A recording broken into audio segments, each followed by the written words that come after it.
In this lesson, we will cover the revision for paper 1 maths. I'm gonna try to go a little bit faster because there's a lot of work to cover. But when you watch this, please don't go fast. Take your time because you've got a few days to cover this work. So please take your time, don't rush. Okay. So what is the structure of your paper? All finance in your textbook is in this paper. The entire finance is in this paper on your textbook, and finance carries 60%, and then you will have data handling that carries 35%, and you will have probability that carries 5%. Okay, so we're going to start with straight away finance. I'm just going to go quick on this overview, and then I will take you through each example so that you know what to do. Okay, and then under finance you will have the what do you call it, the topic finance on the debit, credit, and rounding, cash register slip. Okay, don't worry about a lot, but what I want you to take from this slide is that you must study this the definitions. Okay, debit, credit, study the definition, and this other rounding, you don't have to worry about it. But cash register slip, very important. You have to know items that are marked with asterisk. You remember that little star is called asterisk. So if they ask you about this, you must know. Please don't say this is a star. You say that it is the asterisk. Okay, and the items in the slips that are marked with an asterisk, they are exempted from VAT. Okay, please answer it like this, okay, to show that you know your work. So if they ask you what does this sign means in certain items, you must say that they are exempted from VAT. Okay, and if they ask you what is it called, or if they ask you how do you know the items that are exempted from VAT, you say you see them or they are marked with an asterisk. Okay, please answer the question mathematically. VAT, you know the definition of VAT by now. It is value added tax. Okay, and I won't worry about this for now because I'm trying to go through the overview of this thing, and the exercise that they covered, I won't stress about it a lot for now. This one is in your textbook, so I won't worry about it that much. And then I will go straight, and then the next section that is going to be covered, it's tariffs. If you can recall, we have dealt with tariffs. I think it was term 1 or term 2.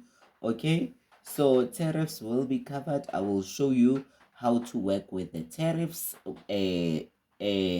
especially on those copies that I gave to you. And then after the tariffs, you have to know the financial statement, where we look at the expenditure, income, we look at profit or surplus, loss or deficit. So please study the definitions as well. Okay, so we have that first definition that you need to know, debit and credit. Okay, and the third definition comes, it's expenditure, it's income, and then it's profit or surplus, it is loss or deficit. So far you have how many definitions to know? 6 definitions. Please know these definitions, study them. Okay, they do ask definitions in maths literacy. So far you have 6 definitions, and this formula, you know it, and they give you in the question paper most of the time. New percentage increase is equal to new amount minus old amount, divide the old amount times 100. This one you know, and normally it will be on your finance, where you deal with the income, expenditure, and profit and loss. Okay, and you know your formulas for profit and loss. And then we will deal with interest. During the year, we've covered both simple interest and compound interest. But in this paper, what will be covered is simple interest. Okay, so I will also show you how to work with simple interest. Okay, and don't worry, I'm moving fast, but I will go back and show you all these things. And then we have bank services. We've done it now in term 4, bank fees. Okay, I will also show you how to do it. Don't worry, don't worry about this. And then we've got 2 additional definitions: numerical data, it has got 2 points; categorical data, 2 points. This falls under data handling, so please know your definitions as well. Okay, and the key point on data handling: before you do anything, your data must always be from smallest to biggest. It must be in ascending order. Okay, before you calculate anything. Okay, so now we are covered in data handling. So 8 definitions so far. Please know them. I've just added these 2. Okay, and we continue under data handling. You know by now how to get the mode, how to get the median, how to get the just 1 point to note on the median. Okay, if you've got a data set or the results with a which are even, like if you count them, they give you a even number, you must know that your median, it will be the 2 middle numbers divided by 2. For example, if my results are 8, okay, so the 2 middle numbers, which will mean it will be number 4 and number 5, I will add those 2 and divide by 2.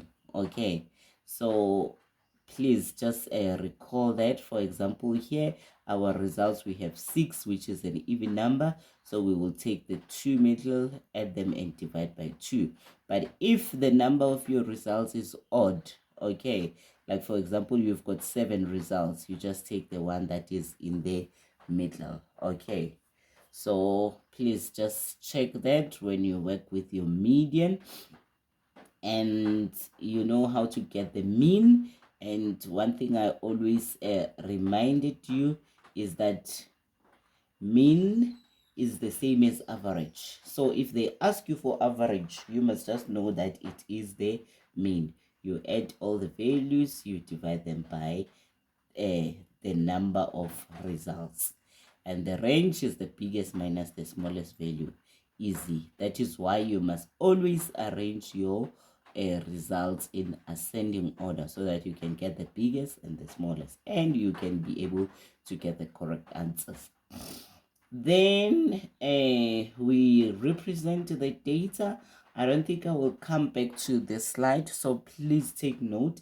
Representing the data, you know how to do your you put your results, numbers of cards where is 5, put your 5, you put your score, which is your tally, and you put the frequency. By now you know how to do this. I won't teach you that. Stem and leaf diagram, I know you still struggle, so let me just not both of you or all of you struggle, but I just want to show you again. So if you look at the textbook, okay, and where this problem was taken, this data was not in ascending order. The key thing is that you start by arranging your data in ascending order. So now you have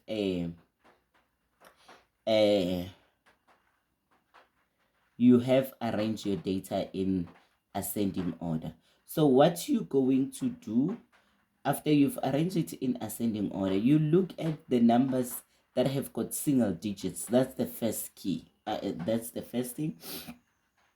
The number that has got the the number that has single digits. If you do, okay, the number then you will have your, can I write this down quickly? I don't know if I'll be able to draw the table, but so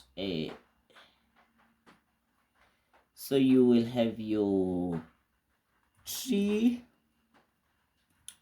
and you will, I know, where do I get this now? You will have your stem,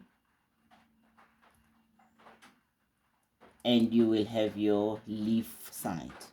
So please, this must be in a table format. It's just that I cannot put a table here. Let me see if I can do this. Okay, I can try doing this so that I show you, you know exactly what to do. So you will have your stem side, and you will have your leaf side. Okay, you'll make this a nice table. Okay, so now when you take from your data, you always, for numbers that are single, for digits that are single, for example, you've just got one number, they straight fall into the leaf side. Okay, so what do I mean by the digits that are single? For example, if you look at 5, it's just one number. 7 is one number. Those ones, they just fall in the leaf side. Okay, and it must be, now I won't be able to take this. Okay, let me just do this for now. So I will put them on there, and they must be in one, what do you call it, one row. Yes, so I will put 5 and 7 single digits, they fall on the leaf side. 5 and 7 in one row. Now I come to the numbers that starts with 1. You see, this one starts with 1, 1, 1, 1. You see, sometimes you won't have numbers starts with 1, but all the numbers that are starting with the same number, I will group them. So it's these ones, for example, in this table. So let me highlight them so that you see, so that you know what to do. Okay, so you see all these numbers, they start with 1. Okay, so I always start by filling my leaf side. Okay, so but because they start with 1, it means 1 is my stem. So I will come here on the stem side, I will fill 1.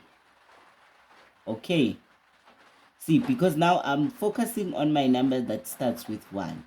Then I will check all the number that I like the last numbers. Okay, then I will put them on this side.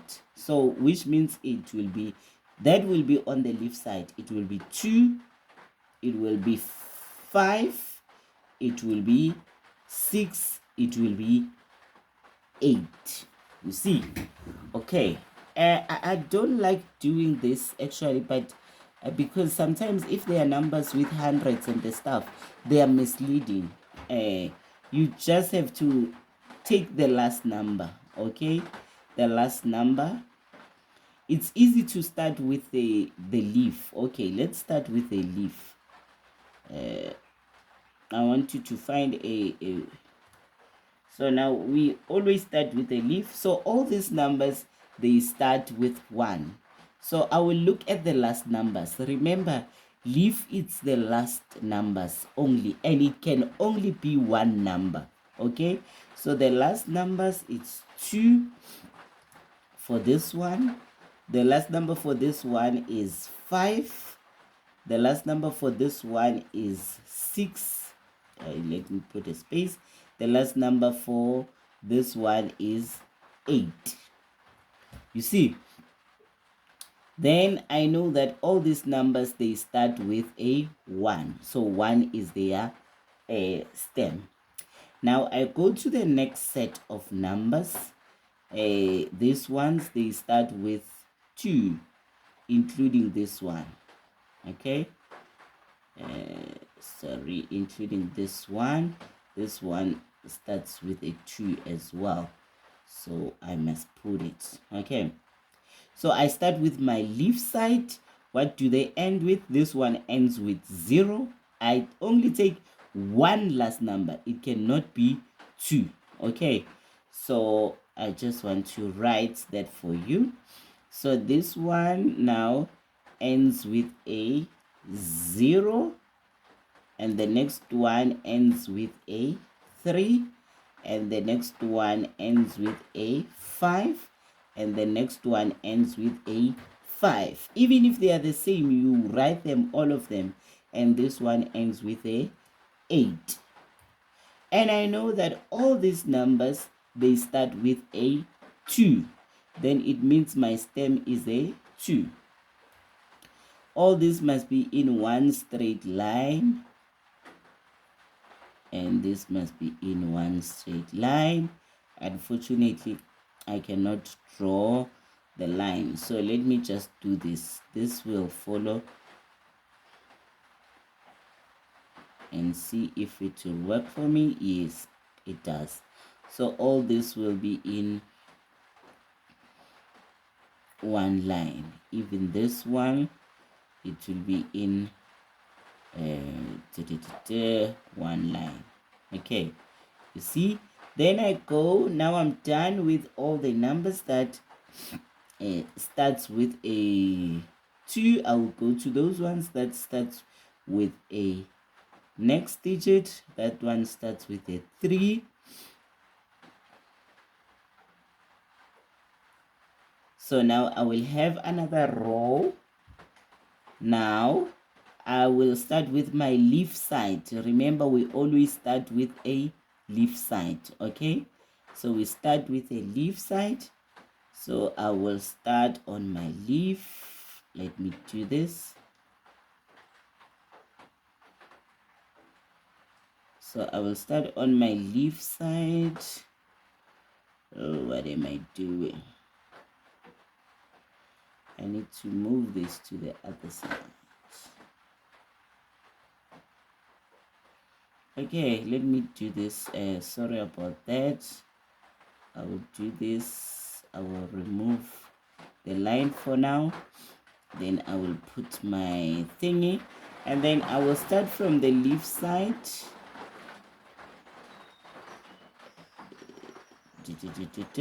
Okay, so what do I have?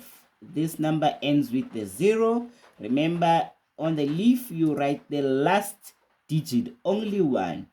And this one is 4. And this one ends with 5.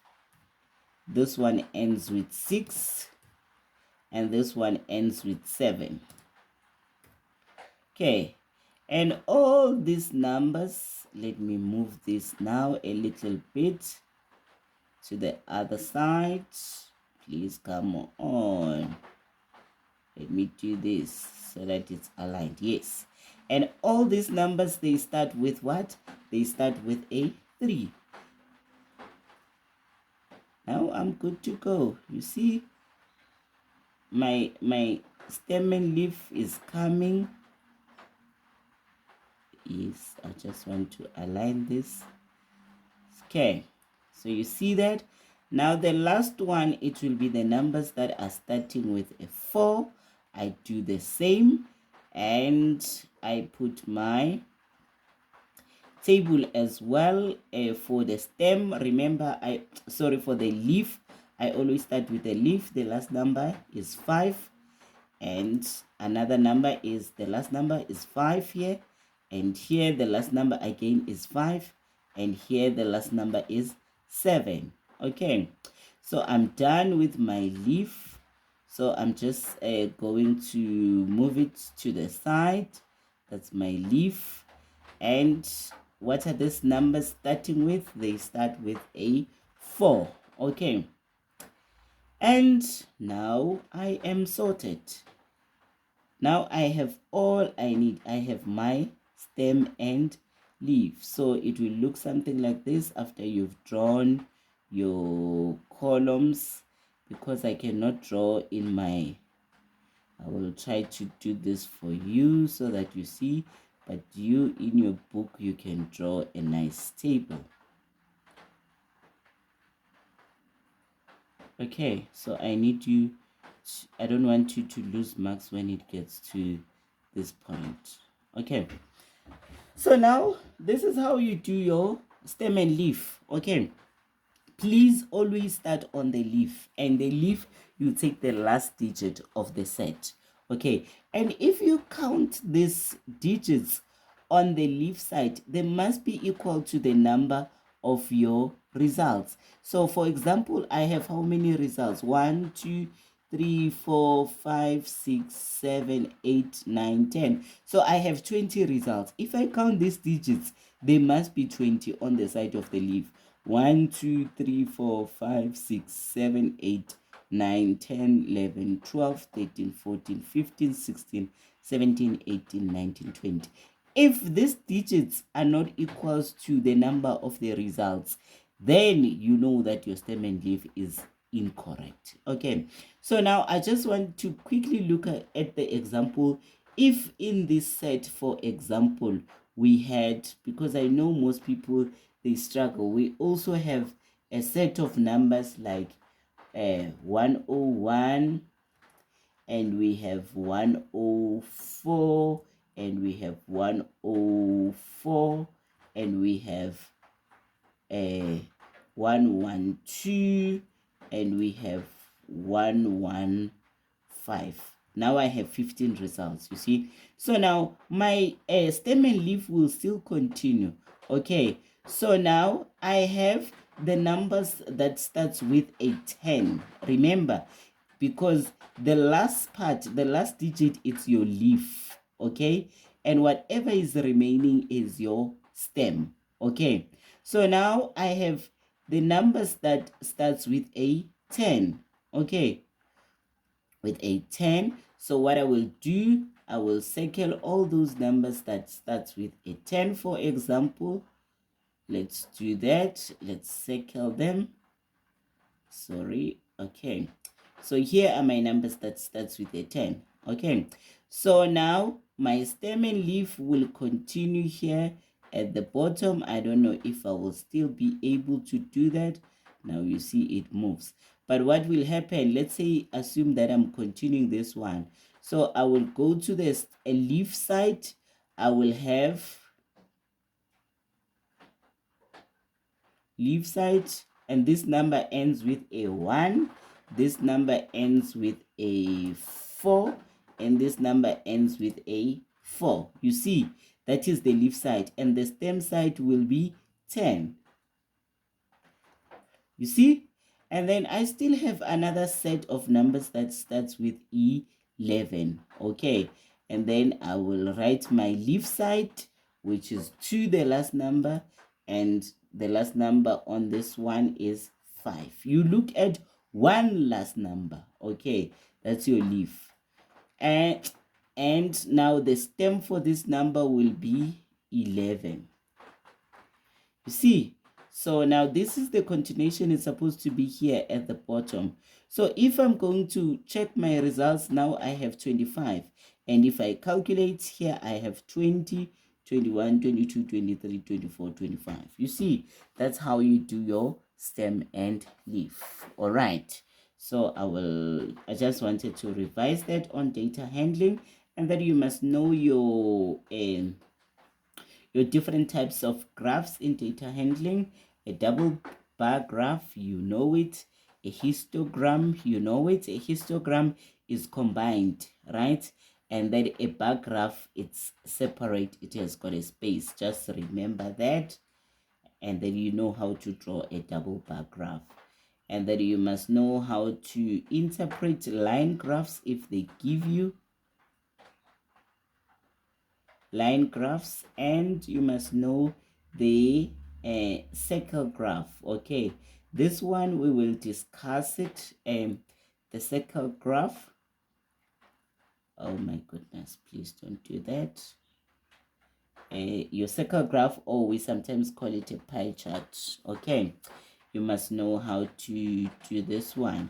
And then we continue with a remember, when you draw your graphs, your graph must have a heading. You must name the x-axis and the y-axis. That's for marks. You must know the dependable variable, which is on the x-axis. You must know the independent variable that is on the y-axis. You must know if the graph is increasing or decreasing, and you must be able to explain the graph. You must be able to do calculations. Okay, that is very important. Don't confuse the bar graph and histogram. Histogram is combined and bar graph has spaces in between. Now I want to come to this probability. Probability in your exam counts only 5%. The important thing you have to take here, you know your formula for probability, possible outcome over total outcomes. Okay, and then they say probability can be expressed as a decimal fraction or weight. So you must know that probability, if you are between, you are at, if they say you must express it in weights, if you get an answer that is 0 to 24%, for example, that is impossible. And then 25% to 49%, it's improbable. And then 50% to 74%, it's probable. And then 75% to 99% to 100% is certain. No, I'm wrong. 0 is impossible, and then 0 and 24 is impossible, 25 is improbable, and then 26 to 49 it's improbable as well, and 50 is certain, and then 51 to 74 it's a certain, and 75 it's probable, and then 76 to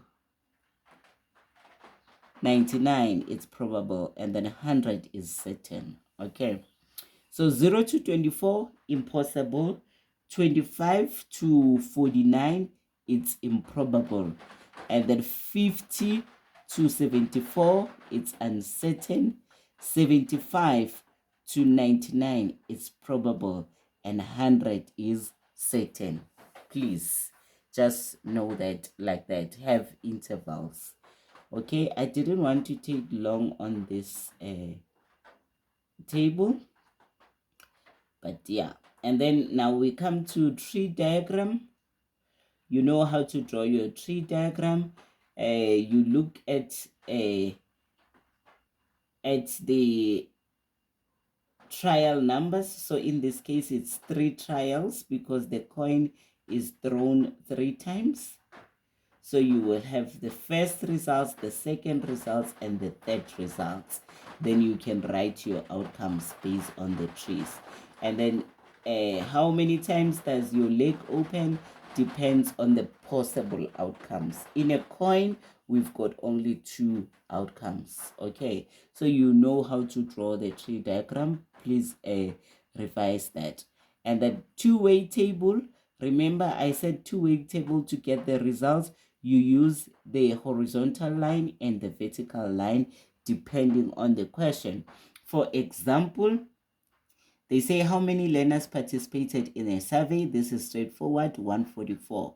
How many boys are taken to school by car? So you see we've got boys and we've got car. Okay, so boys, here it is. You draw a line that is going down. Unfortunately, I can't draw a line. Let me see, can I? Oh, now this is letting me down. I cannot draw a line because now.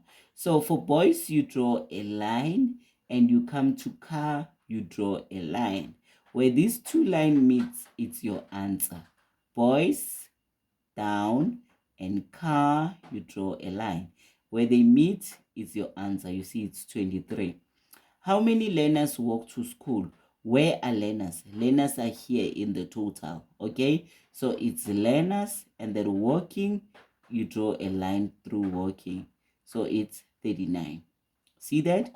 And then the That is when they ask you questions, how many. But once they talk about probability, you need to get a probability. So let's check, for example, find the probability of a girl going to school by taxi or by bus. A girl going to school. This is a girl going to school by taxi or bus. You put a line, then you get your 9, but it must be over the total outcomes. That is probability, and then you get your percentage. Find the probabilities of learners going to school by bicycle. Remember, learners are here in the total column. So it's learners going by bicycle. So it's 28 over the total. 28 over total. Find the probability of a boy walking to school. So we're going to go to boy walking line. Okay, so you see we've got 25 there. 25 over 144. Remember, if it's the probability, it must be fraction. It must be the number over the total.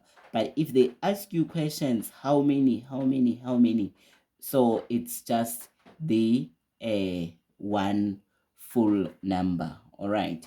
So how many learners participated in the survey? 144. How many boys are taken to school by car? You don't have to divide by total because they didn't ask for probability. So you go to boy and you go to car. Where your line meets, it's your answer. How many learners walk to school? You go to learners and you go to walk. Okay, it's 39. See, how many if they can ask, for example, how many girls go with a car to school, you go to girls, you go to car, it's 40. Okay, please remember that with the contingency table. I know you need a refresher on that, and that is probability, and that is all on this revision. Now I will go on one by one, especially the finance chapters. Okay.